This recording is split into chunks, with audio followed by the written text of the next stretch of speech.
බුදුරජාණන් වහන්සේගෙන් ඇහුවේ දෙවි කෙනෙක් ඇවිල්ලා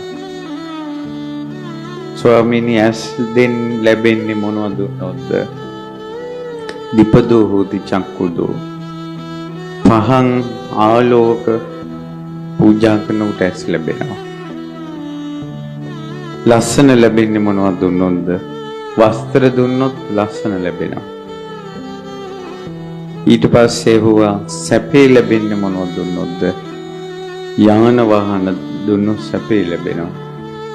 බලය ලැබෙන්නේ මොනවද දුන්නොත්ද? ආහාර දුන්නොත් බලය ලැබෙනවා. මේ ඔක්කොම පින් ලැබෙන්නේ මොකක් දුන්නොත්ද? නිවහනක් දුන්නොත්. සියලු ආනිසංස එකවර ලැබෙනවා. බුදුරජාණන් වහන්සේ වදාළා යම් කෙනෙක් අන් අයගේ යහපත පිණිස ධර්ම අනුශාසනා කරනවාද ඔහු අමෘතය දන් දෙනවා දෙන දේ උතුම් ධර්මය.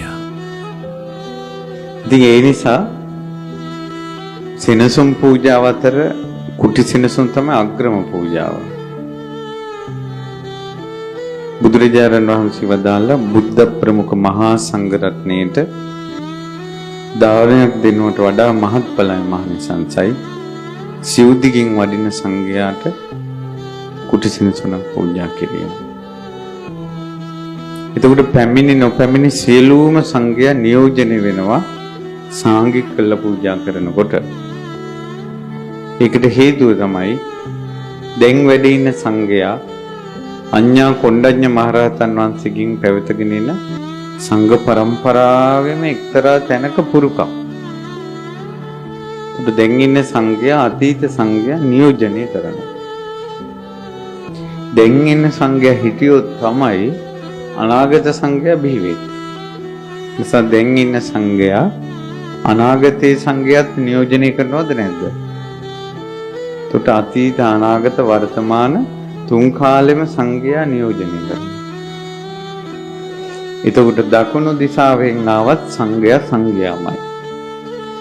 බටහිරින් ආවත් නැගෙනහිරින් ආවත් උතුරින් ආවත් සංඝයා සංඝයාමයි. එතකොට සිව්දිගින් වඩින සංඝයාම නියෝජනය වෙනවා. වෙහෙරට පැමිණියත් සංඝයා සංඝයාමයි. නොපැමිණියත් සංඝයා සංඝයාමයි. ඒ නිසා සාංගික කළ පූජා කරනකොට පැමිණි නොපැමිණි සිව්දිගින් වඩින සියලු සංඝයා නියෝජනය වෙනවා. එහෙම නියෝජනය කරලයි සාංගික කළ පූජා කළේ. ඒ නිසා මහත්ඵලයි මහනිසංසයි.